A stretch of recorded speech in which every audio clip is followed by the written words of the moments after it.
le Seigneur donc pour avoir une meilleure connexion. Et je pense que je vais donc développer un peu rapidement pour aller au point. Mais comprenez que laissons Dieu faire ce qu'il y a à Dieu et les hommes doivent s'occuper de faire ce que les hommes doivent faire. Donc si vous comprenez cela, nous gagnons du temps et nous sommes en train de racheter le temps. À Dieu ce qui est à Dieu et aux hommes ce qui appartient aux hommes. En le faisant, nous rachetons le temps et nous prouvons à Dieu que nous lui faisons confiance. Mais si nous essayons de faire ce que Dieu doit faire, nous allons interférer, donc embrouiller le travail de Dieu et à la fin, nous serons donc prêts à dire que nous n'avons pas vu donc Dieu à l'œuvre. Il y a des choses donc qui sont donc de l'ordre de Dieu et de la divinité. C'est à Dieu d'accomplir ces choses-là. Donc je dis, laissez donc l'immortel pour tuer le mortel.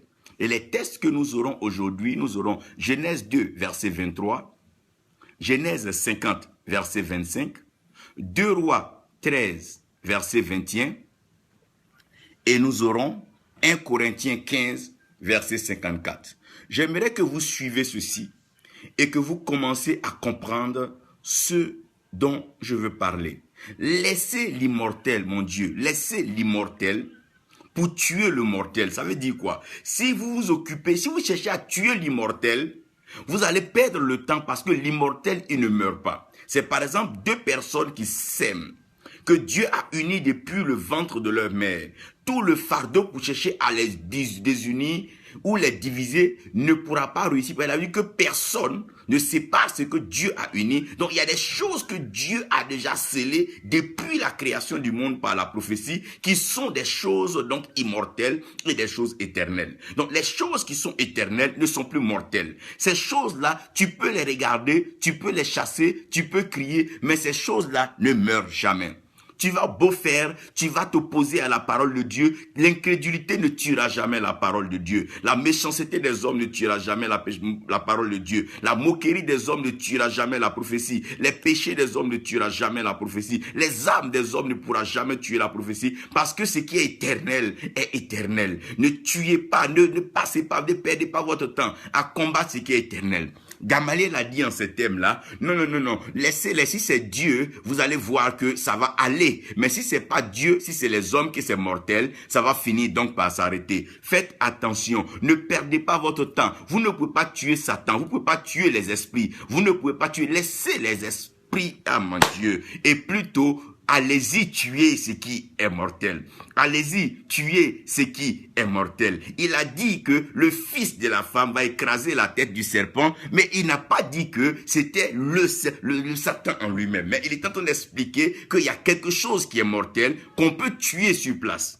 Mais il y a quelque chose aussi qui est éternel, que lui s'en chargera de faire. Même quand un homme tue un serpent aujourd'hui, ça ne veut pas dire qu'il n'y a pas d'autres serpents, et ça ne veut pas dire qu'il n'y a pas d'autres esprits. En d'autres termes, quand nous faisons la délivrance, ou bien quand nous faisons la démonologie et que nous luttons avec les esprits, la Bible dit que ce n'est pas contre la chair, ce n'est pas contre le sang que nous luttons. Donc ce n'est pas contre les hommes, mais c'est des principautés, c'est des systèmes, c'est des façons de penser, c'est des blocs que nous sommes en train de combattre. Donc ça veut dire que nous ne pouvons pas combattre ces systèmes-là avec nos âmes charnelles, parce que nous n'avons pas de quoi à pouvoir les tuer, nous n'avons pas de quoi à pouvoir les arrêter. C'est comme la corruption. Tu vas beau lutter contre la corruption, tu ne peux pas arrêter la corruption, tu peux prier Dieu de te préserver de la corruption, je suis d'accord. Alors, ce que tu vas tuer, c'est pas la corruption que tu dois tuer, mais c'est ta chair que tu dois maintenant tuer pour ne pas qu'elle participe à la corruption.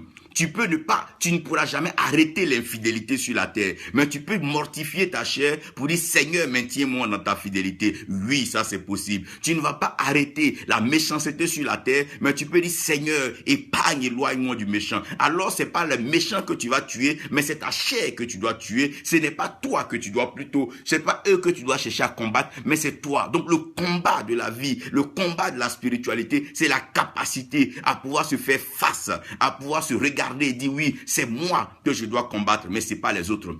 Parce que ton identité ne sortira que lorsque tu aurais compris qu'on ne tue pas les esprits. Tu ne peux pas tuer l'esprit du vol, mais tu peux dire Seigneur, prive-moi du vol, mortifie ma chair, afin que je n'envie rien de point d'aller voler. Tu peux dire Seigneur, tue en moi l'envie, afin que l'esprit de la sorcellerie, la magie, la convoitise n'agisse pas par moi. Vous devez comprendre ces choses. Laissez l'immortel pour tuer le mortel. Oh mon Dieu. Déjà, je suis en train de sentir le message.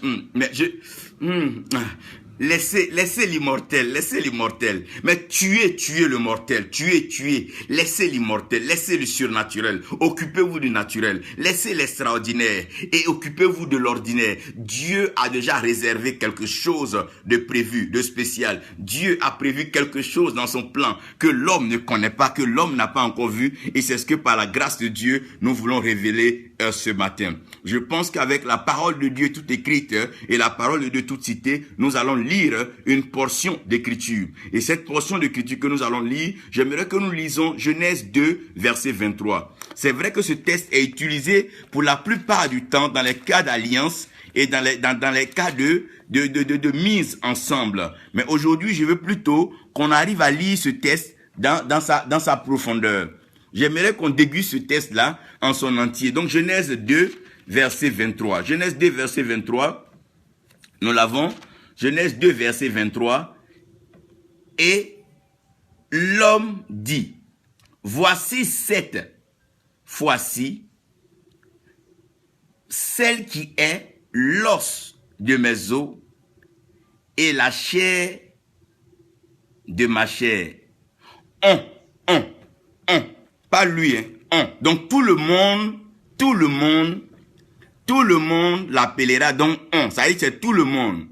On l'appellera femme parce qu'elle a été prise de l'homme. Donc on l'appellera femme, on. On c'est général, on c'est un logos, on tout le monde le sait. Donc tout le monde va l'appeler donc femme. On l'appellera femme. Pourquoi? Parce qu'elle est tirée donc de la chair de l'homme et de l'os donc de l'homme. C'est pour ça que on va l'appeler femme. C'est pas lui qui l'appelle femme, mais on va l'appeler femme. Donc de façon générale, de façon globale, donc de façon universelle, tout le monde va l'appeler femme. Parce que elle est tirée donc de la chair de l'homme et de l'os de l'homme. Maintenant, vous regardez un peu Genèse 3 vers la fin. Vous allez comprendre que une autre chose va se passer. Lorsque Adam et Ève vont pécher, donc que le mal va rentrer, Adam va changer ce qu'il va dire. Il va dire ici, dans le verset, je vous montre le verset rapidement. Dans le verset 20, Genèse 3, verset 20, Adam donna à sa femme le nom de Ève. Adam donna à sa femme le nom de Ève. Mais tout le monde va l'appeler femme. Mais Adam, maintenant, l'appelle quoi? Femme, qui veut dire maintenant la mère de tous les vivants. Oh mon Dieu, mon Dieu, mon Dieu, mon Dieu. Merci Seigneur pour ta parole. Tu es l'autorité spirituelle suprême. Tu règnes dans le ciel et sur la terre, tu accomplis tes œuvres. Viens par ta parole ce matin et bénis tes enfants. Au nom de Jésus. Amen. J'aimerais profiter de ce sermon pour rendre hommage à nos mères, rendre hommage aux épouses et rendre hommage à nos sœurs et pourquoi pas hommage à toutes celles qui nous aident à pouvoir avancer, nos filles. Dieu a réservé un mystère particulier dans la femme et ce mystère-là deviendra très intéressant lorsqu'on va développer le message dont je suis en train de parler. Je ne veux pas donc que vous compreniez ce message seulement dans la dimension de la femme comme étant l'aide semblable, le même mot qui a été utilisé pour le Saint-Esprit venant à la place de Christ, donc l'autre consolateur, le consolateur semblable. Mais j'aimerais que vous compreniez ici qu'il y a une double confession. La première confession, elle est générale. Et la deuxième confession, elle est particulière suite à un événement. Premièrement, Adam n'a pas encore connu le péché. Dieu a créé Adam et Adam était dans une pure innocence et dans une perfection. Donc, Adam étant dans cette innocence, cette perfection, vivait donc avec la gloire et la grâce de Dieu. Mais dans le travail que Adam était en train d'accomplir, Adam va se rendre compte à un certain moment qu'il ne peut pas le faire seul. Pourquoi? Parce que le travail que Dieu lui demande est un travail assez particulier. Dieu crée l'homme et Dieu bénit l'homme. Mais dans la bénédiction que Dieu donne à l'homme, Dieu présente un profil éternel. Il dit à l'homme, sois fécond, multiplie-toi, et c'est alors que tu vas remplir pour pouvoir assujettir, donc régner. Mais tu vas régner où ça? Tu vas régner donc sur les poissons des mers, donc sur la mer. Tu vas régner sur les oiseaux du ciel et les animaux donc qui se meuvent à la surface de la terre. Donc Dieu déjà dans la bénédiction qu'il donne donc à Adam, il est en train de donner un profil de ce qui est éternel. Donc si Dieu donne un profil de ce qui est éternel, ça veut dire que Adam doit savoir faire la part des choses entre ce qui est éternel et ce qui est temporaire. Donc pour expérimenter l'éternité de Dieu, Dieu prend Adam et Ève et il les met dans un jardin. Mais avant de mettre Adam et Ève dans le jardin, Dieu va commencer à accomplir sa promesse et sa prophétie. Je veux que vous compreniez une chose. Chaque fois que Dieu parle sur la vie d'une personne, ce que la bouche de Dieu dit, la main de Dieu va accomplir. Donc ce n'est pas à l'homme d'essayer d'accomplir la volonté de Dieu, parce que toutefois que l'homme essaie d'accomplir la volonté de Dieu, l'homme finit toujours par faire ce qui est humain ou satanique. Parce que les choses de Dieu sont mystérieuses et les voies de Dieu sont insondables. Ce que Dieu voit de l'intérieur, l'homme ne veut pas voir à l'extérieur. Ça veut dire que l'homme n'a pas le même regard que Dieu. Donc Dieu va mettre Adam dans un sommeil. Mais avant de mettre Adam dans ce sommeil, Adam avait été déjà dans un premier sommeil. Le premier sommeil dans lequel Adam était, c'était le sommeil de la création. Puisque la terre était informe, vide, elle était silencieuse, donc elle était endormie. Et cette terre endormie, Dieu va sortir de cette terre-là l'argile, et avec l'argile, il va mettre de l'eau pour faire revivre donc la terre. Donc il va faire revivre donc Adam de par cette eau, et il va souffler à Adam le souffle de vie, et Adam deviendra maintenant un être vivant. Donc quand Adam devient maintenant l'âme vivante, Adam vient donc d'être créé. Donc, il réalise maintenant autour de lui la création. Adam peut savoir qu'il y a des arbres. Adam peut savoir qu'il y a des animaux. C'est d'ailleurs ce qui lui permet de pouvoir nommer les animaux. Donc, en nommant les animaux, ce que Dieu a créé, Adam va se rendre compte que quelque chose manque. Donc, toutefois, quelque chose manque, c'est pas à vous d'aller le chercher par votre force, mais c'est de retourner à la source. Si Dieu est le créateur et comme il est le créateur, tout ce qui manque dans la création existe en lui et c'est lui qui a la capacité d'amener à existence ce qui n'existe pas. Donc, si tu as besoin de quelque chose pour avancer, tu n'as pas besoin d'aller dans un temple quelque part ou d'aller tisser une quelconque alliance ou brader ton âme, mais retourne au Dieu créateur qui a la capacité donc d'amener à existence ce qui n'existe pas. Donc, puisque Adam est seul, Dieu va aller maintenant créer Ève. Mais en créant Ève, Dieu est en train de faire comprendre à Adam que la fin d'une chose vaut mieux que son commencement. Je n'ai pas oublié le plan d'Ève parce que déjà en parlant, la Bible dit que Dieu les créa hommes et femmes. C'est-à-dire que Dieu avait déjà créé dans sa pensée et il était en train de matérialiser. Et donc Adam n'avait pas à se presser. Malheureusement aujourd'hui tout le monde se presse dans l'église, chacun veut marier. Non, ne vous pressez pas. Dieu fait les choses bonnes en son temps. Vous, c'est de vous arranger pour aimer. Le reste, ça va venir. Et voilà ce qui va se passer. Dieu va mettre Adam dans un sommeil. Oh mon Dieu.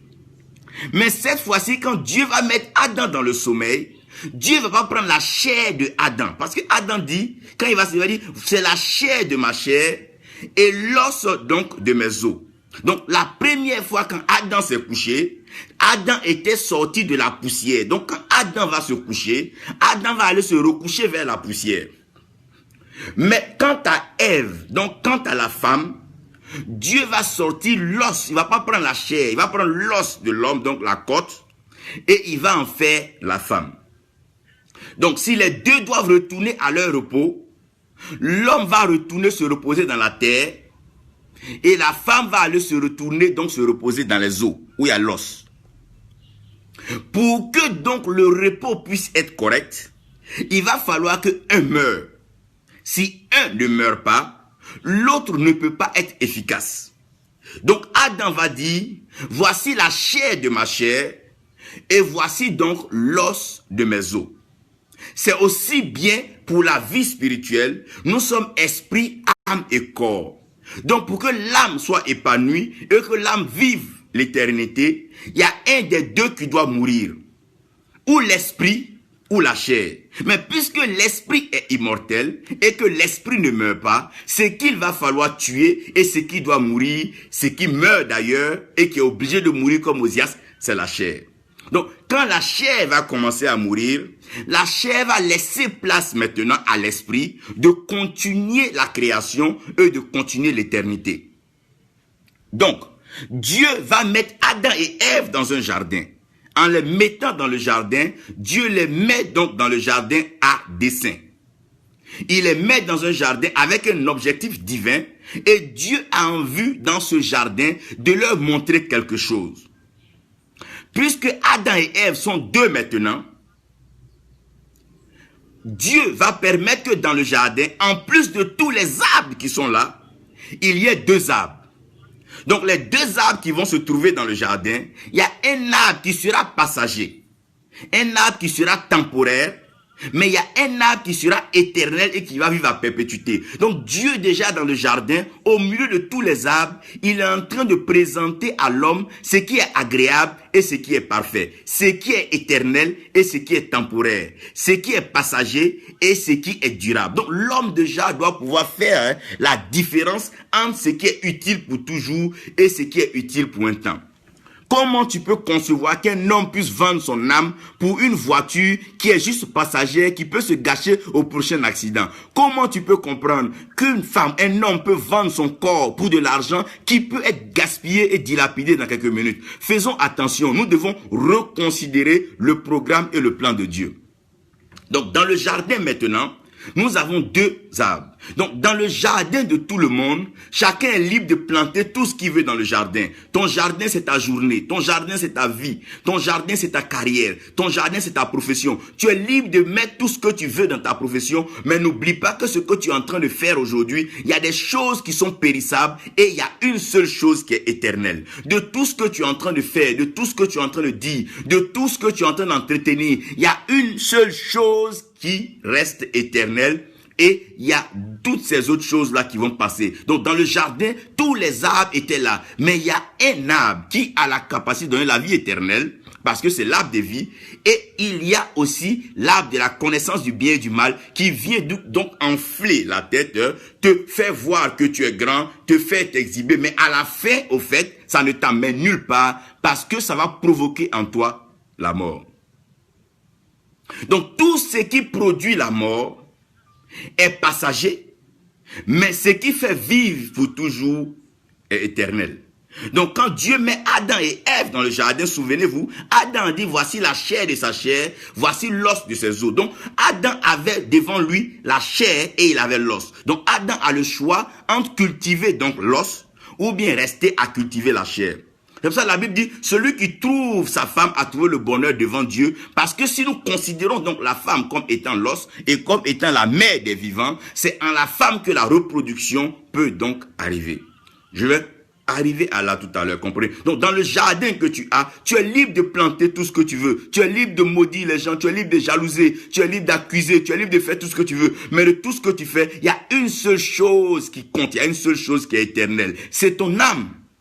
Et où l'âme va passer l'éternité? Voilà la question fondamentale. Nous sommes en train de tout faire. Qu'est-ce qu'un homme peut avoir sur toute cette terre si jamais il perdait son âme? Donc le problème, c'est l'âme.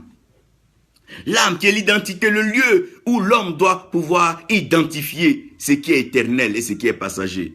Jonathan n'a pas fait la différence. Il a suivi Saül parce que c'est son père. Alors que Saül était passager, Saül partait pour la mort. Pendant que David, jusqu'aujourd'hui, on parle encore de l'étoile de David. Il faut savoir comprendre dans la vie ce qui est éternel et ce qui est passager.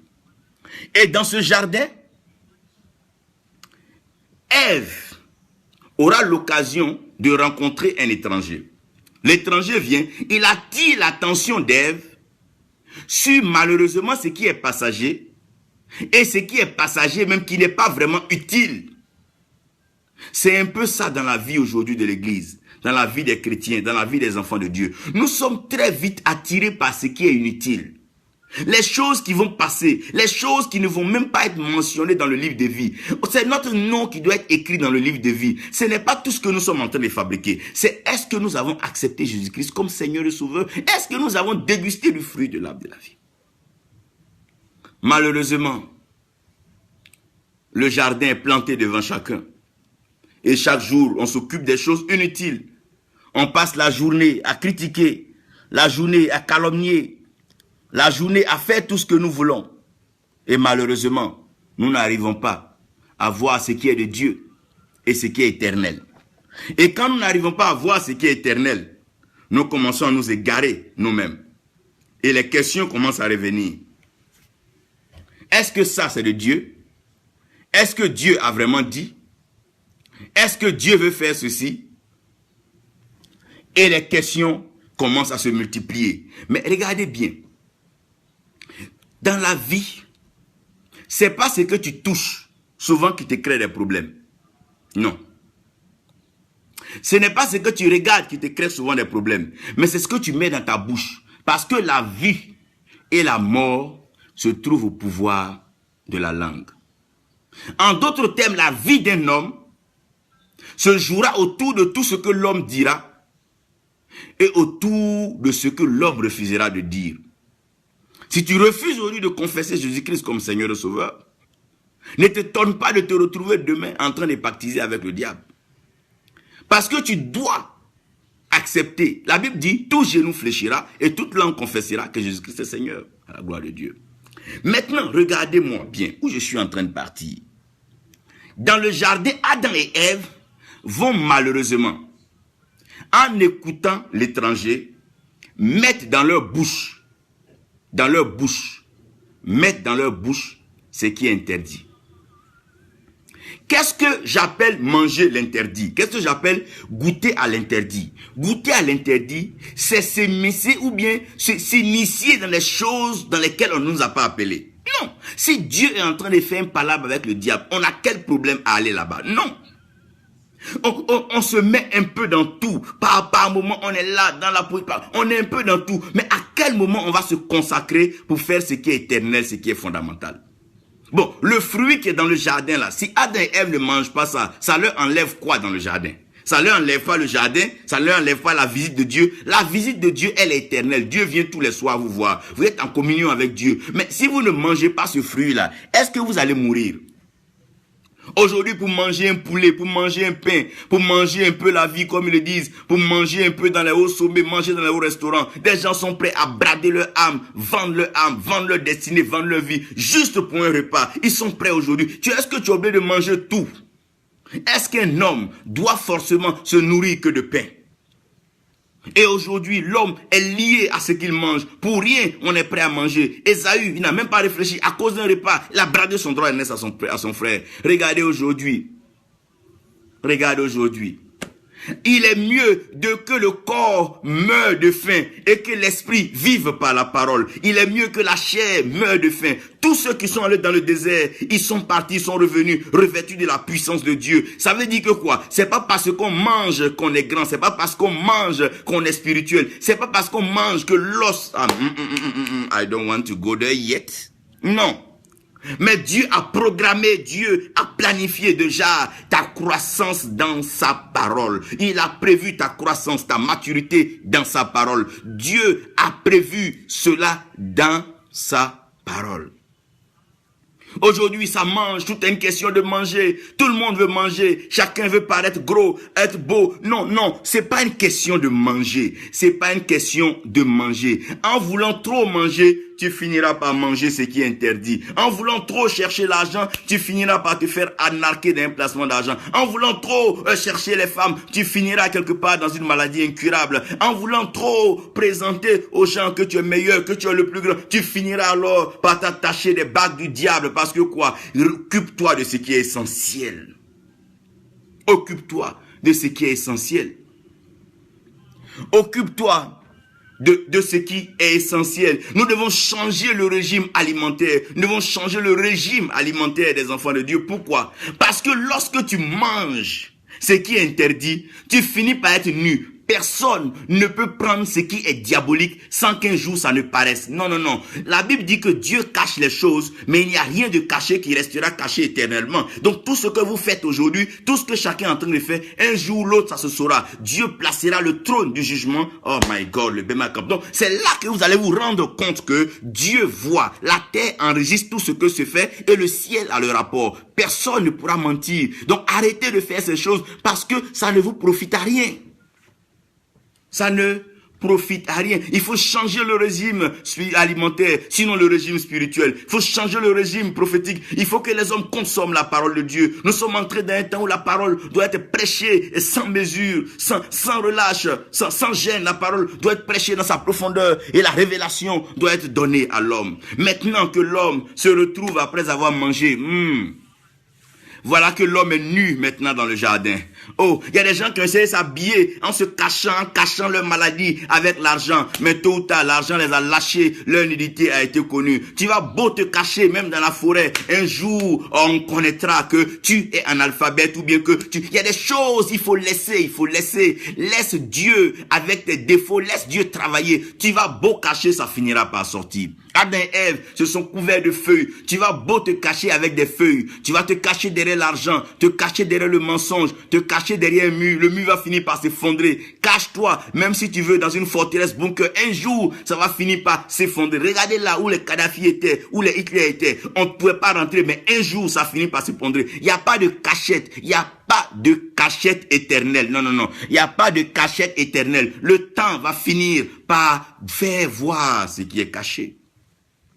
Vers où te caches-tu? Et maintenant, c'est la corruption. Parce que quoi? Lorsque la mort entre, la peur vient, cherche à corrompre maintenant. Quand tu sais que tu n'es pas à la hauteur, tu n'as pas étudié pour un examen, tu cherches à corrompre maintenant. Pourquoi? Parce que partout où l'homme touche à l'interdit, il est obligé alors de procéder par la corruption. Parce que la corruption et la mort vont de pair.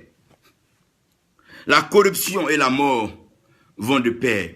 Voilà maintenant que la chair est corrompue. La chair vient de se corrompre maintenant. Et la chair a peur. La chair doute. La chair tremble. La chair doit mourir. Et regardez maintenant. L'homme cherche des revêtements. L'homme cherche un revêtement. Mais il ne trouve pas le revêtement. L'homme est en train de chercher avec quoi il va se vêtir. Avec des titres, avec des apparats.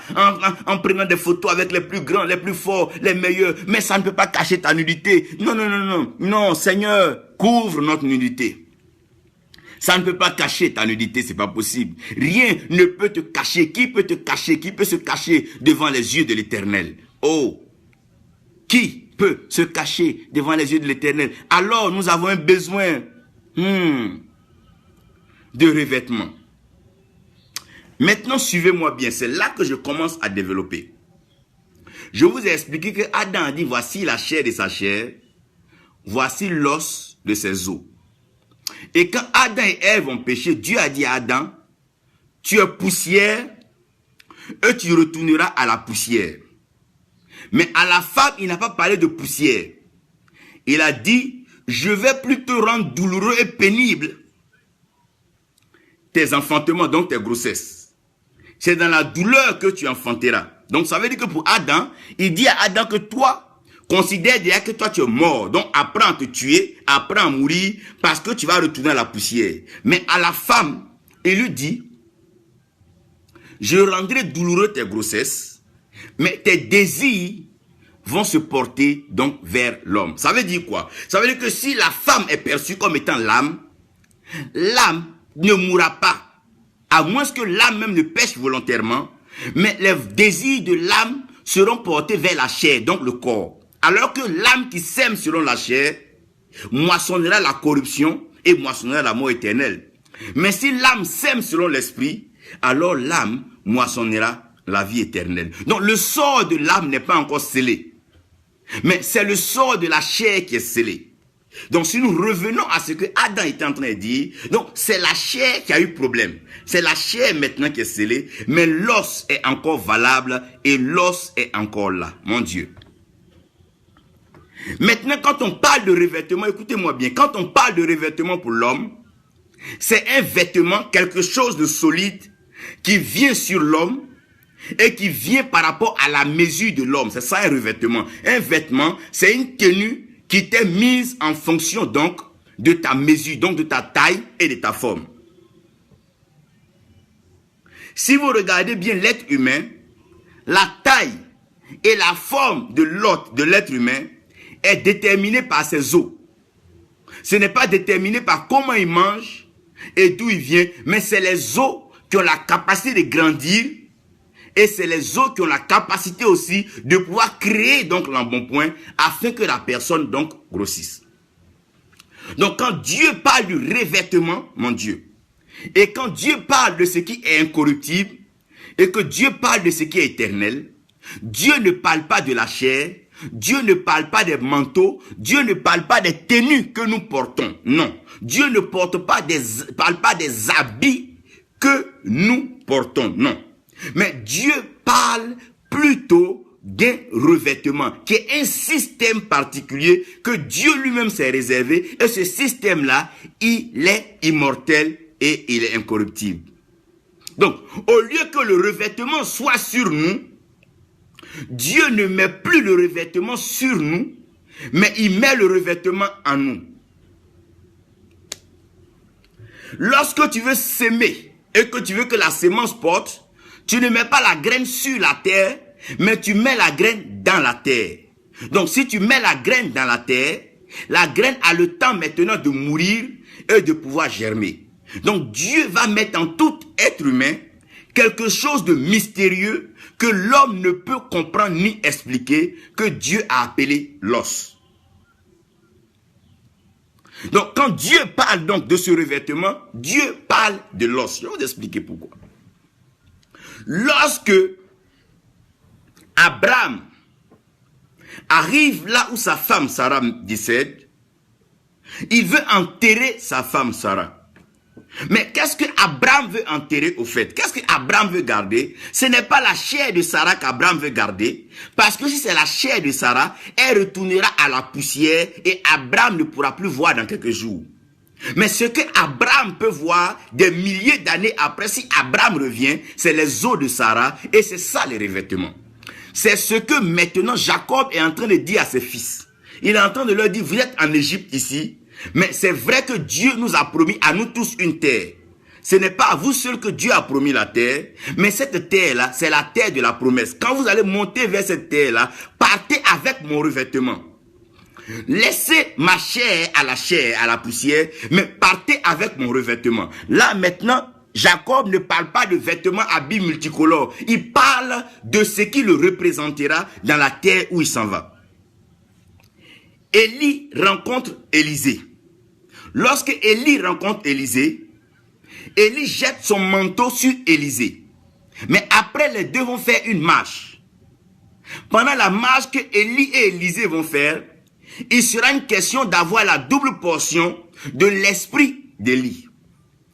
C'est ce que vous voyez donc dans 2 Rois 13. Et quand Élisée et Élie vont marcher, à un certain moment, Élie va être enlevé.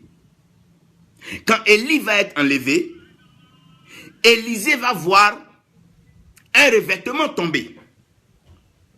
Élisée prend le revêtement et il fait le ministère. Il commence à fendre les hommes. Regardez. Dans le ministère d'Élisée, lorsque le fils de la femme va mourir, Élisée ne viendra pas avec le manteau d'Élie, s'il vous plaît. Il ne viendra pas avec la tenue, l'habit d'Élie là, qu'il a frappé les os. Non, non, non. Mais Élisée va venir et il va se coucher sur l'enfant et il va chauffer l'enfant de par lui-même son corps. Maintenant, je vous explique pourquoi le revêtement, ce n'est pas l'habit. Lorsque Élisée meurt, on va enterrer Élisée quelque part. 2 Rois 13, verset 21. Il y a un homme qui vient de mourir. On prend cet homme qui est mort, on va le jeter là où il y avait les ossements d'Élisée. L'habit d'Élisée est parti, l'habit on ne sait pas qui a pris. Mais on dit que les ossements d'Élisée étaient là. Quand le mort a touché, oh mon Dieu, les os d'Élisée, le mort est revenu à la vie sans qu'Élisée ne prie pour lui. Mais qu'est-ce qui s'est passé? Parce que le revêtement qui est incorruptible et qui est éternel était toujours là. Le revêtement incorruptible et éternel, ça se trouve là, les os qu'Élisée avait. Je viens. Donc c'est avec les os maintenant d'Élisée que le miracle va commencer à se produire. Vous comprenez alors que ce qui a donné vie à celui qui était mort, c'est la parole. Parce que la parole est esprit et elle est vie. Mais cette vie est sortie d'où? Elle est sortie des os d'Élisée. Ce qui fait que quand un homme meurt, les os sont toujours gardés et les os sont mis quelque part. Et quand la Bible dit que lorsque Christ est ressuscité, ceux qui étaient morts sont ressuscités, si vous repartez voir dans leur tombe, vous ne verrez plus rien. Parce que ce qui était resté, c'était l'os. Dieu va faire la même démonstration avec Ézéchiel. Il prend Ézéchiel et il l'envoie dans une vallée où il y avait des os. Mais il n'y avait plus d'hommes, il n'y avait plus de chair. Donc ça veut dire qu'il n'y avait plus de corruption et il n'y avait plus de mortalité. Et Dieu demande à Ézéchiel, est-ce que les os peuvent revivre? Mais les os là, est-ce que les os sont morts? C'est les hommes qui sont morts, c'est la chair qui est morte. L'os ne meurt pas. L'os ne meurt pas. C'est pour cela que dans les inquiétudes des interrogations de Salomon, il dit, comment est-ce que l'os se forme dans le ventre de la femme enceinte? Donc l'os ne peut jamais se former dans le ventre d'un homme. L'os ne se formera jamais dans la main d'un homme. Mais l'os ne peut se former que dans le ventre de la femme. Donc le revêtement spirituel dont il est question, c'est l'os. Quand Jérémie parle avec Dieu, Jérémie dit non, Seigneur, j'ai parlé de toi ça et là, et tu as fait de mon sujet de raillerie et de moquerie, alors je ne mentionnerai plus ton nom, je ne prêcherai même plus l'évangile, alors que ta parole est dans mon cœur, mais comme un feu qui est dans mes os, mon Dieu. Alors que le revêtement dont nous parlons, c'est un revêtement de feu. Il dit, Jean vous baptise d'eau, bientôt je vous baptiserai d'esprit et de feu. Donc le revêtement dont il est en train de parler, c'est le revêtement de feu. Donc l'os d'Élie transportait le feu. Qu'est-ce qui donne la chaleur au corps? Mais le corps tire sa chaleur. Et le feu de l'os. C'est pour ça dans Lévitique déjà quand vous lisez, Dieu dit pour l'agneau et l'animal du sacrifice qu'on ne brise pas un seul de ses os. Donc si on ne brise pas un seul de ses os, on peut reconstituer parce que la chair là, ce n'est qu'un habillage naturel, ce n'est qu'un habillage normal. Mais ce qu'on ne peut pas reconstituer, c'est les os. Donc aussi longtemps que les os demeurent, on peut toujours revêtir donc la personne. On ne peut pas corrompre l'os. On ne peut pas corrompre l'os et l'os ne meurt pas. Mais on peut corrompre la chair et la chair est mortelle. Regardez bien. Lorsque Jésus-Christ est en train de parler et que Jean est en train de dire ces paroles, il dit, dans Jean 1 verset 12, il dit, ceux-là ne sont pas nés de la chair, du sang, ni de la volonté de l'homme. Mais on ne mettra jamais de l'os dedans. On dira de la chair, du sang. Mais on ne mettra pas de l'os dedans. Parce que c'est dans l'os. L'os, c'est ce qui est essentiel. Ce qui est éternel. Et regardez aujourd'hui combien de fois les hommes sont prêts à maquiller leur corps, à vêtir leur corps. Tout ce que l'homme investit pour son corps. Mais personne n'a déjà pensé à son os, à ses os. Ce qui est plus important, ce qui est éternel, ce qui est durable. Regardez dans la Bible, tous les patriarches, leurs os ont été transportés. On n'a pas laissé un seul de leurs os. Il n'a jamais dit non, sous mon lit, il y avait un bidon qui était là, ou bien sous mon lit, il y a un pain. Non, il dit prenez mes os. Le reste, laissez, prenez mes os. Quand on parle de l'os, on parle donc du revêtement éternel. Dans Jude 9, si vous regardez bien, la Bible dit que lorsque l'archange Michel contestait le corps de Moïse, de quel corps il est en train de parler? Il ne parle plus de la chair. Il ne parle plus de la chair.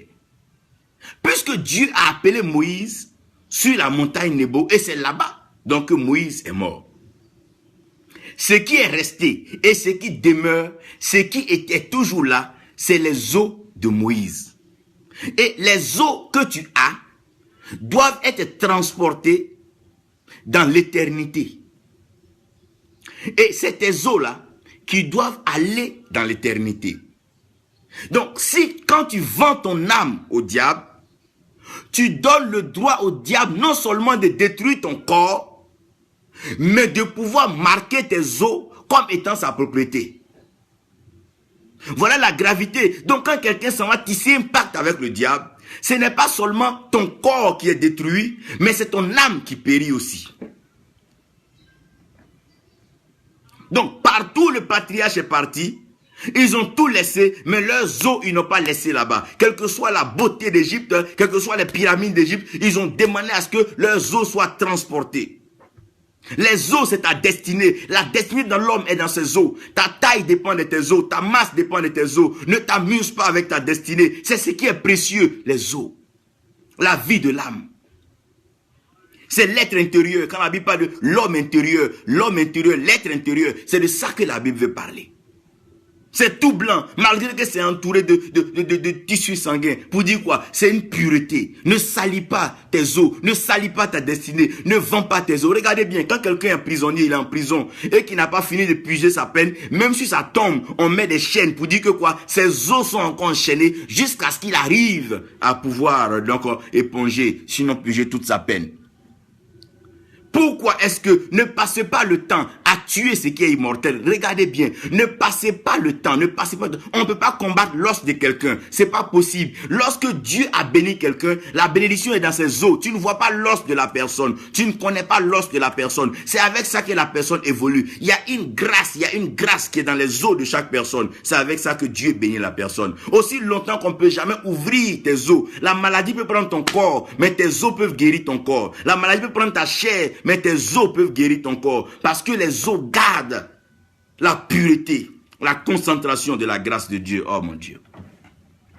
Dieu a prévu pour tout homme comme une moquette, comme une maquette. Et la maquette de la maison, c'est le plan que l'architecte fait. L'os, c'est l'architecte. C'est le squelette. C'est l'architecte de l'autre humain. C'est avec ça que Dieu bâtit. Si Dieu veut te rendre puissant, il active juste quelque chose dans tes os. Avant que tu en aies, ça vient de l'intérieur. Tu ne sais pas d'où te vient cette force. C'est la grâce et la faveur que Dieu te donne. C'est pour ça Samson, quand il était en train de graisser les Philistins, il n'a pas pris quelque chose. Il a pris l'os, la mâchoire de l'âne, l'os. Parce que dans l'os, il y a un mystère.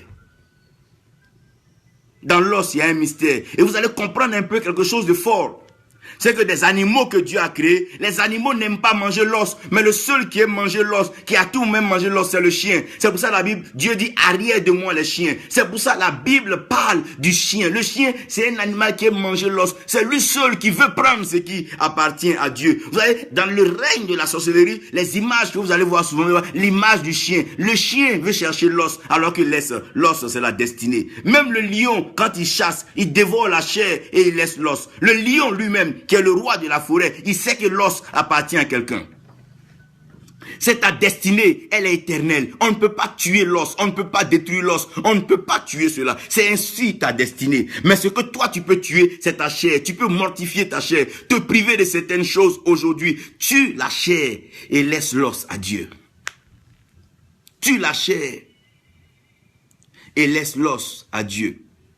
La fin du mortel, c'est quand tu vas dans un cimetière pour voir la fin d'un mortel Au-delà de la cérémonie, de tout ce qui est funèbre, de ses pleurs, de tout ce qui est ses revêtements, ses tenues, ses apparats, l'or, tout ce qu'on mettra sur le mort, ça c'est juste un maquillage, c'est encore la corruption des hommes. Mais repartez voir dans quelque temps, vous retrouverez que ce qui est éternel, vous retrouverez les os.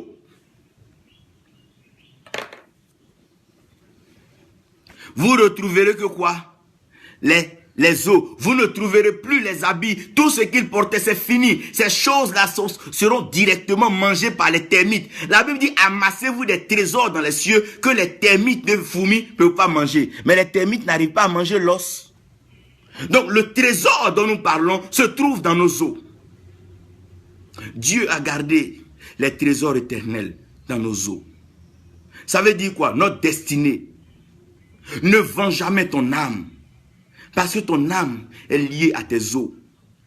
Quand tu vends ton âme, c'est tes os, c'est ton os. C'est pour ça Adam a dit, voici la chair de ma chair, l'os de mes os. Ça veut dire qu'elle est tirée de moi. Quand tu donnes ton toit à un diable, il prend quoi? Ta chair et il prend aussi tes os. My God, my God, my God. Il prend quoi? Il prend ta chair et il prend quoi? Tes os. Regardez bien. Lorsqu'un homme meurt, les os restent. Mais quand ils sont allés voir dans la tombe de Jésus, ils ont vu les draps avec lesquels on avait emballé. Oui. Ils ont vu les vêtements, tout ça, ils ont vu tout. Mais est-ce qu'ils ont vu les os? Ils n'ont pas vu les os parce que les os, my God, c'est l'être interne, c'est la destinée éternelle. Si Dieu a mis tes os, toi-même tu ne peux pas toucher à tes os, tu ne peux pas manipuler tes os, c'est parce que Dieu va mettre ça à ta portée. C'est cela la vie. Toi, ton travail, tue la chair. Laisse ta destinée entre les mains de Dieu. Laisse tes os. Qu'est-ce que Jacob voulait dire? Il dit que non, je peux tout faire, mais mes os ne dépendent pas de moi. Mes os doivent être transportés. Ceux qui sont guidés par l'esprit sont enfants de Dieu. Les os, l'os, c'est la destinée glorieuse. Et vous allez comprendre que lorsqu'un homme doit naître, ce qui va déterminer sa vie, c'est les os. Lorsque l'homme commence à se former dans le ventre de la femme, c'est des liquides et qui se solidifient progressivement. En d'autres termes, l'homme peut faire des articulations à cause de ses os. L'homme peut se mouvoir à cause de ses os. L'homme peut grandir à cause de ses os. Et tout ce que Dieu a fait, Dieu n'a fait que recouvrir les os qui étaient le plan que Dieu avait. C'est le plan que Dieu a pour toi. L'os, la destinée glorieuse. Adam dit alors, je vais appeler l'os Ève, pour dire la mère de tous les vivants. Donc de tout ce que nous avons sur notre corps, ce qui vivra toujours, c'est nos os. Quand tu vas mourir, tes oreilles vont pourrir, les termites vont manger. Ta bouche, ta langue à laquelle tu manges, à laquelle on bavarde, là, ils vont manger, ça va pourrir. Les yeux avec lesquels on regarde les choses bizarres, là, ils vont manger, ils vont bouffer tout ça. Les autres organes du corps avec lesquels on fait les péchés, ils vont bouffer tout ça. Ils vont manger ça. Les termites vont manger ça. La terre va se servir. Mais ce qui va rester, c'est par quoi on pourra savoir qu'on t'a mis ici, c'est tes os. Ce qui parlera de toi, ce qui sera ton témoignage, ce qui restera, c'est tes os. Ces os, tu as l'occasion de les remettre entre les mains de Dieu en donnant ton âme à Jésus-Christ. En acceptant Jésus-Christ comme ton Seigneur, comme ton Sauveur. Ne t'emmerde pas, ne t'agite pas pour la chair, mais consacre-toi. Consacre-toi. Garde tes os. Tout ce que le diable veut faire, c'est pas pour te donner des trésors, mais c'est pour avoir quoi? Tes os. Ah, il garde tes os. Une fois qu'il garde tes os, il garde ta destinée. S'il a gardé tes os, il gardera ta destinée. Mais aussi longtemps que tes os sont dans les mains de Jésus-Christ, même si la chair meurt, il peut revêtir toujours, oh mon Dieu, il peut toujours habiller, C'est un peu comme les mannequins que les couturiers prennent pour habiller les habits. Aussi, le mannequin qui est là, il ne meurt pas. Chaque jour, si le gars se réveille, il peut mettre habiller dessus, les couleurs, il peut mettre autant qu'il veut. Dieu peut mettre la joie dans ta vie, la paix dans ta vie, l'amour dans ta vie. Pourquoi? Parce qu'il sait que si tu es vivant, c'est que tes os vivent. Mon Dieu, mon Dieu. Je prie aujourd'hui, pendant que je suis en train de prêcher, La grâce de Dieu est en train de guérir les personnes, des cancers, des tumeurs, des maladies, toute forme de maladie qui veut entrer dans les os. Je déclare maintenant la fin de ces maladies. Toute forme, regardez bien, tous ceux qui signent des pactes, les maladies qui les détruisent, passent par leur sang et affectent leurs os. C'est pour ça, il faut tout faire pour ne pas vendre ton âme. Quel que soit ce qui arrivera, garde ton âme. Donne ton âme à celui qui peut veiller sur ton âme. Rien ne t'appartient sur la terre. Ton âme appartient à Dieu. L'os même là, ça ne t'appartient pas. L'os appartient à Dieu. C'est lui qui t'a créé. C'est lui qui gardera ton âme. Donne ton âme à Dieu. Toi, occupe-toi d'assujettir ton corps. Dis à ton corps, c'est pas toi qui es plus important. Ne me presse pas, ne m'agite pas, ne me torture pas, ne me fatigue pas, ne me presse pas. Mais mes os,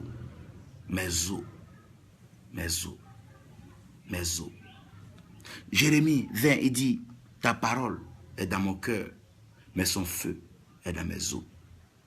Jésus-Christ vient dans notre cœur, mais le revêtement éternel qu'il nous donne se trouve dans nos os. Et ma prière, c'est que de toute ta vie, que tes os ne se cassent jamais. Je prie pour la grâce de Dieu, la faveur de Dieu, qu'aucun accident n'arrive à briser tes os, mais que tes os demeurent. Que des années, des milliers d'années après toi, tes os soient toujours gardés dans la présence de Dieu. Car la résurrection des morts se fera à partir de l'os. C'est un peu ce que le ministère d'Élisée est en train de montrer. C'est aussi ce que Abraham et le patriarche est en train de dire. Transportez mes os, ne laissez pas mes os en Égypte ici. Mes os doivent aller aussi dans la terre promise. Parce que la terre nous a été promise à nous tous. Ça veut dire que quoi? Les os vivent. Occupez-vous de ce qui vit éternellement. Et ne laissez pas ce qui n'est pas éternel détruire votre vie. La voiture, on n'enterre pas ça. Tu reviens après, la carrosserie est gâtée. Mais ce qui est éternel, c'est ton os. L'os. L'os. Vous voyez, pourquoi est-ce que le jour de la Pentecôte, on devait avoir des langues de feu? Parce que la langue n'a pas d'os. Si la langue avait d'os, elle n'avait pas besoin de feu. Parce que le feu est déjà dans l'os. Regardez, quand tu commences à avoir froid, tu craques. Quand tes os commencent à... Ça arrive jusqu'aux os. La chaleur est dans les os. Quand tu fais un peu de sport, quand tu agites un peu les os, tu vois un peu, tu retrouves la chaleur. Les os. L'os est le mystère qui est gardé, ce qui n'est pas corrompu. C'est la chair qui est corrompue et c'est la chair qui est mortelle. Mais l'os est incorruptible et l'os est immortel. L'os est incorruptible et l'os est immortel. Je veux prier pour vous. Comprenez un peu, c'est une pensée, un message fort que le Seigneur m'a donné. Il veut que vous sachiez que votre âme a la valeur de votre os. Partout vous livrez votre âme, vous livrez votre os. La Bible dit que celui qui commet tel péché, il pêche contre son propre corps. Il parle de chair, mais l'âme, c'est les os, c'est les os. C'est-à-dire quand tu te lies à une personne, vous devenez un même corps. Mais lorsque vous entrez dans une alliance, c'est les os. Oh mon Dieu, merci Père pour ta grâce. Merci pour ta faveur. Merci pour ta bénédiction. Merci pour ta paix. Merci pour cette grâce que tu accordes aujourd'hui à tes enfants. Je prie que ce message puisse aider quelqu'un, que ce message puisse inspirer quelqu'un à comprendre la valeur de l'os. Pourquoi dans toute la Bible, tout le monde cherchait à préserver les os? Il a demandé à Ézéchiel, prophétise sur les os. Les os entendaient. Mais comment l'os peut entendre si l'os était mort? C'est parce que l'os entendait et que le miracle se produisait. Parce que la foi vient de ce qu'on entend. Donc si le miracle a eu lieu par la foi, c'est que les os pouvaient entendre. Les os entendaient avec quoi? Les os entendaient avec leur capacité de vivre. Tout ce qui vit peut réagir. Tout ce qui vit peut entendre. Oh, les os, les ossements desséchés. Même si tes os sont secs, ne les vends pas. Quels que soient les os du mort, on ramène toujours à sa famille. C'est Dieu qui t'a créé. Quelle que soit ta difficulté, tout ce que tu rencontreras dans la vie, revient à Dieu. Il saura comment te revêtir. Il saura comment t'apaiser. Il saura comment te laver. Que Dieu te bénisse. Que sa grâce repose sur toi au nom de Jésus. Amen.